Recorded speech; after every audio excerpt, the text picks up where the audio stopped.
പിന്നെ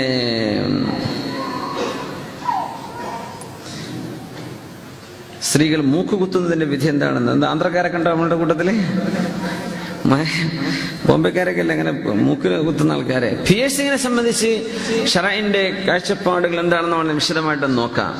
എൻ്റെ സ്കൂളിൽ ഒരു കുട്ടി ചോദിച്ചപ്പോൾ കഴിഞ്ഞ ബുധനാഴ്ച ചോദിച്ചു ഇതേപോലെ പിയേഴ്സിങ്ങിനെ പറ്റി വെച്ചിട്ട്. അപ്പോൾ കുട്ടി പുതിയതായിട്ട് വന്ന കുട്ടിയാണ്, മുസ്ലിമാണ്, കനേഡയിലൊക്കെ ജീവിച്ചതാണ്. കുട്ടിക്ക് ഒന്നും അറിയില്ല, അങ്ങനെയാണ്, വേഷം പോലും അങ്ങനെയാണ്, എന്ത് ചെയ്യാൻ പറ്റും? അപ്പോൾ പെൺകുട്ടിയാണ്. അപ്പോൾ അവർ പറഞ്ഞു എന്ത് എനിക്ക് പിയേഴ്സിങ്. അപ്പോൾ ഞാൻ പറഞ്ഞു അതിന്റെ ഇസ്ലാമിക വിധി ഇങ്ങനെയൊക്കെയാണ്. അതെ, അപ്പോൾ എനിക്ക് ബെല്ലി ബട്ടണിൽ പിയേഴ്സിങ് ആണ് ഇഷ്ടം. ഞാൻ പറഞ്ഞു നിന്റെ ബെല്ലി ബട്ടൺ നിന്റെ ഭർത്താവിനെ കാണാൻ പറ്റുള്ളൂ, 8ാം ക്ലാസ്സിലെ കുട്ടിയാണ്. അപ്പൊ ബെല്ലി ബട്ടണില് പൊക്കിളേ അവിടെ പിയേഴ്സിങ് കാതുകുത്തണ പോലെ. സുബ്ഹാനല്ലാഹ്. അപ്പൊ കുട്ടിക്ക് അറിയില്ല എക്സ്പോസ് ചെയ്ത് നടക്കാൻ പറ്റൂല, നമ്മുടെ ഔറത്ത് ഇന്നതൊക്കെയാണ്, അത് കാണിച്ചു കൊടുക്കാൻ പറ്റൂല എന്നാ കുട്ടിക്ക് അറിയില്ല. അത്രയും ഫ്രഷ്. എന്താ ചെയ്യാ, അങ്ങനെ മൈൻഡ് ബ്ലാങ്ക് ആണ്. അപ്പോ അത്തരം പിയേഴ്സിംഗ് ഒക്കെ അവനെ ഭർത്താക്കന്മാർക്ക് കാണിച്ചു കൊടുത്താൽ മതി. മനസ്സിലായില്ലേ? അപ്പോ ഇൻഷാ അല്ലാഹ് അതിനെ സംബന്ധിച്ച് ഇനി മൂക്ക് കുത്താൻ പറ്റൂല്ലേ എന്റെ പരിമിതമായ അറിവ് വെച്ച് നോക്കുന്ന സമയത്ത് കുഴപ്പമില്ല എന്നാണ് ഇപ്പൊ എന്റെ അറിവ്. ഇൻഷാ അല്ലാഹ് മാറ്റമുണ്ടെങ്കിൽ ഞാൻ പറയാം. ഇൻഷാ അല്ലാഹ് മൂക്ക് കുത്തേ അത് ഹാംഫുൾ ആവരുത്, എന്ത് ചെയ്യരുത്, വുളൂഇന്റെ വെള്ളം കിടക്കുന്ന അവസ്ഥ ആവും വേണം, അത് പറ്റ ടൈറ്റായിട്ട് നിൽക്കും ചെയ്യരുത്. വുളൂഇന്റെ ഭാഗങ്ങളാണല്ലോ അതൊക്കെ. ഇന്ന് ദുആ ചെയ്യാനുള്ള വിഷയങ്ങളൊക്കെ ഉണ്ട് ഇൻഷാ അല്ലാഹ്. അൽഹംദുലില്ലാഹ്. നമ്മുടെ ഒരു സുഹൃത്ത് ഇവിടെ, മുസ്ലിമായ ഒരു സുഹൃത്ത് ഇവിടെ ഉണ്ടെന്ന് പറഞ്ഞു. 9 ദിവസമായിട്ട് അല്ലാഹു തആല അദ്ദേഹത്തിന്റെ ഇസ്ലാം പൂർത്തിയാക്കി കൊടുക്കുകയും ഈമാൻ അടിയുറച്ചതാക്കി കൊടുക്കുകയും ചെയ്യുമാറാകട്ടെ. അദ്ദേഹത്തിന് എ കൊണ്ട് തുടങ്ങുന്ന ഒരു പേര് അദ്ദേഹത്തിനോട് പേര് വെക്കണം എന്നും ആഗ്രഹമുണ്ട്. അത് ഉസ്താദ് പേരിടുന്നാണോ പറഞ്ഞല്ല, നമ്മുടെ പേര് സജസ്റ്റ് ചെയ്താൽ മതിയോ? നൗഫലോടെ ആയിക്കോട്ടെ, ഇൻഷാ അല്ലാഹ് കഴിഞ്ഞതിന് ശേഷം നമുക്ക് കാണാം ഇൻഷാ അല്ലാഹ്. ആയിക്കോട്ടെ. അല്ലാഹു സുബ്ഹാനഹു വ തആല നമ്മുടെ അവരുടെയൊക്കെ ഈമാൻ അല്ലാഹു ഉറപ്പിച്ചു തരുമാറാകട്ടെ. പിന്നെ ക്ലാസ്സിൽ വെച്ചിട്ട് ഇൻഷാ അല്ലാഹ് അവരെ ഒന്ന് മുമ്പോട്ട് വിളിക്കണം കഴിയാൻ നേരത്തെ ഇൻഷാ അല്ലാഹ്.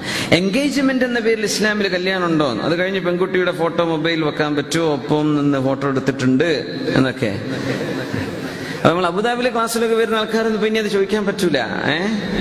അല്ലേ? നിങ്ങൾക്ക് മനസ്സിലായല്ലോ. എൻഗേജ്മെന്റ് എന്ന് പറഞ്ഞ സംഗതി അഖദ് നിക്കാഹ് നടന്നിട്ടില്ലെങ്കിൽ നിക്കാഹ് സവ്വജ്തുക വ അൻകഹ്തുക എന്ന് പെണ്ണിന്റെ രക്ഷിതാവ്, പെണ്ണിന്റെ വലി എന്ന് പറഞ്ഞ പെണ്ണിന്റെ രക്ഷിതാവ് അത് ചെയ്തു തരാത്ത കാലത്തോളം ആ പെണ്ണിനെ വരനായിട്ടില്ലല്ലോ, പ്രതിശ്രുത വരന് കാണലോ സംസാരിക്കലോ ഒന്നും അനുവദിക്കപ്പെടുകയില്ല. ഫോട്ടോ എടുക്കാൻ നിൽക്കും വേണ്ട, നിങ്ങൾ അവർക്ക് ചാറ്റിങ്ങോ ഒന്നും നടത്തണ്ട, അതിനൊന്നും സമയമായിട്ടില്ല. കാരണം അഖദ് ആയിട്ടുള്ളൂ. വേണമെങ്കിൽ നിങ്ങൾക്ക് പിന്മാറാം, അവർക്ക് പിന്മാറാം. നിക്കാഹ് ആയി കഴിഞ്ഞാലേ പിന്നെ അത് വൈവാഹിക ബന്ധത്തിലേക്ക് പ്രവേശിക്കുന്നുള്ളൂ. നിക്കാഹ് ചെയ്തു കഴിഞ്ഞാൽ എന്ത് ചെയ്തോളൂ, നിങ്ങൾക്ക് സംസാരിക്കുക, നിങ്ങൾക്ക് അവരുടെ വർത്താനം പറയാ, നിങ്ങൾ കിടക്ക് ടൂറ് പോവുക, എന്താ ചെയ്തോ. പക്ഷെ നിക്കാഹിന്റെ മുമ്പ് ഇതൊന്നും പറ്റൂല. അതെന്ത് ചെയ്യണം? വീട്ടുകാരും മനസ്സിലാക്കണം, പുതിയാപ്പിളയും പെണ്ണും മനസ്സിലാക്കണം. നാട്ടിൽ അങ്ങനെ ഒരു വിഷയം ഉണ്ടായി. എൻ്റെ ഒരു സുഹൃത്ത് അങ്ങനെ കല്യാണം കഴിച്ചിട്ട് നിശ്ചയിച്ചിട്ടിട്ട് നിക്കാഹ് നടക്കാതെ 1 വർഷം നിന്നിട്ട് ആ 1 വർഷത്തിനിടക്ക് അവർ സംസാരിച്ചില്ല. ആ ചെറുപ്പക്കാരൻ നല്ലൊരു ദീനിയായ ചെറുപ്പക്കാരനാ. അപ്പൊ എന്തോ ഒരു പ്രശ്നങ്ങളൊക്കെ ഉണ്ടായതാലും അവർ പിരിയാൻ വേണ്ടി നിൽക്കുകയാണ്. അപ്പൊ ആ സമയത്ത് ചർച്ച നടക്കുന്ന സമയത്ത് പിന്നെ നിക്കാഹ് കഴിഞ്ഞു. അപ്പൊ ആ പെണ്ണ് ഇയാളോട് പറയാണ് പോലെ, സാധാരണ ഭർത്താക്കന്മാരൊക്കെ എൻഗേജ്മെന്റ് കഴിഞ്ഞാൽ വിളിക്കാറുണ്ട്, നിങ്ങൾ എന്നോട് ഒരു ഫോൺ വിളി പോലും ചെയ്തിട്ടില്ലല്ലോ. അതിന്റെ അരിശം തീർക്കലാണ് അവളെ ലക്ഷ്യം. പറഞ്ഞു പെൺകുട്ടി അത് പറ്റാത്തത് കൊണ്ടാണ്. എന്നാലും കൂടെ അന്ന് എന്നോട് സംസാരിച്ചിരുന്നെങ്കിൽ എന്റെ ഇഷ്ടാനിഷ്ടങ്ങളൊക്കെ എന്ന് അന്ന് പറയാമായിരുന്നു. എന്നാ പിന്നെ ഈ നിക്കാഹ് കഴിഞ്ഞിട്ട് പിരിയേണ്ട അവസ്ഥ ഉണ്ടാകുമായിരുന്നില്ലല്ലോ.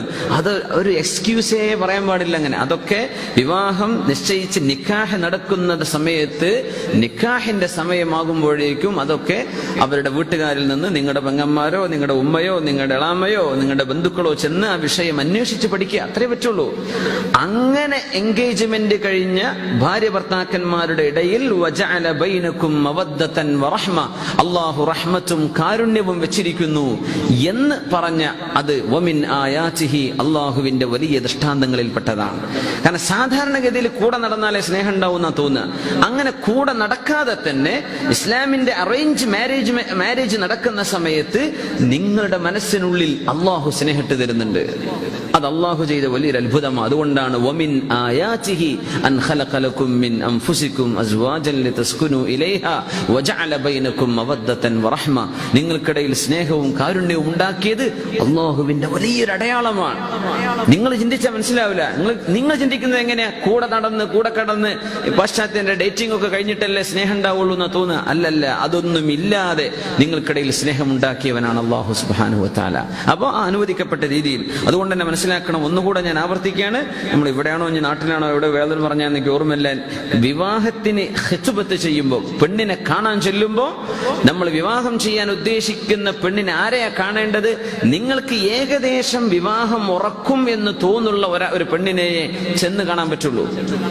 അതുമാത്രമല്ല, ആ കാഴ്ച തന്നെ എങ്ങനെയാണ്? പെണ്ണിന്റെ മുൻകൈയും അവളുടെ മുഖവും. ഇതേ നിങ്ങൾക്ക് നോക്കൽ സുന്നത്തുള്ളത്. ഒരിക്കൽ ജാബിർ റളിയല്ലാഹു തആല അൻഹു കല്യാണം കഴിച്ചപ്പോൾ നബി തങ്ങൾ ചോദിച്ചു, നിങ്ങൾ ആ പെണ്ണിനെ കണ്ടോ? ഇല്ല നബിയെ. നബി തങ്ങൾ പറഞ്ഞു, ഒന്ന് ആ പെണ്ണിനെ കണ്ടേക്കണം. ഫഇന്നഹു അജ്ദറു അൻ യുഅദമ ബൈനകുമാ. നിങ്ങൾക്കിടയിൽ സ്നേഹം നിലനിൽക്കാൻ അത് ആവശ്യമാണ്. ഈ പെണ്ണിന്റെ കോലെന്താ എന്തൊന്നും അറിയാതെ കല്യാണം കഴിച്ചു പോണ്ട, നീ കണ്ടോ?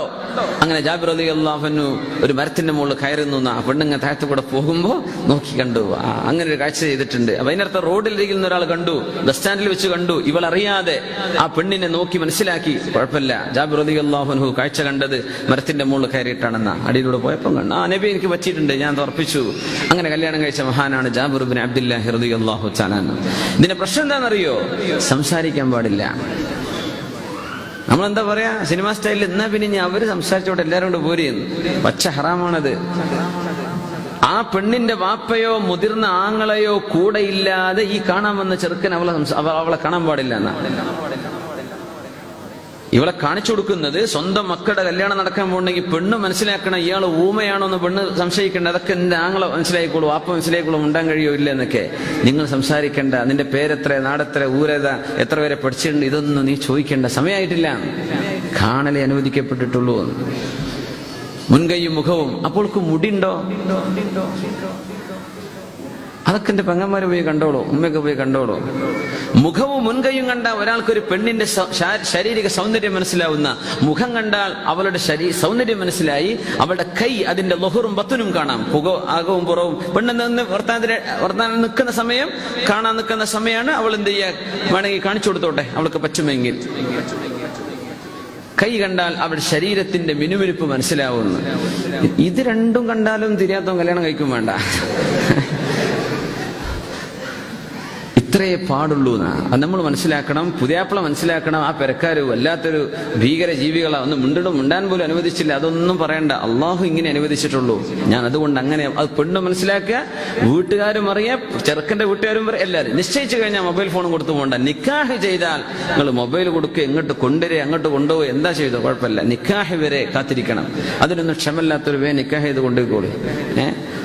അപ്പോ നിശ്ചയം എന്ന് പറഞ്ഞൊരു സംഗതി എന്തില്ല, നമുക്ക് സംസാരിക്കാനോ കാണാനോ ഒന്നും അനുവദിക്കപ്പെടുന്നില്ല.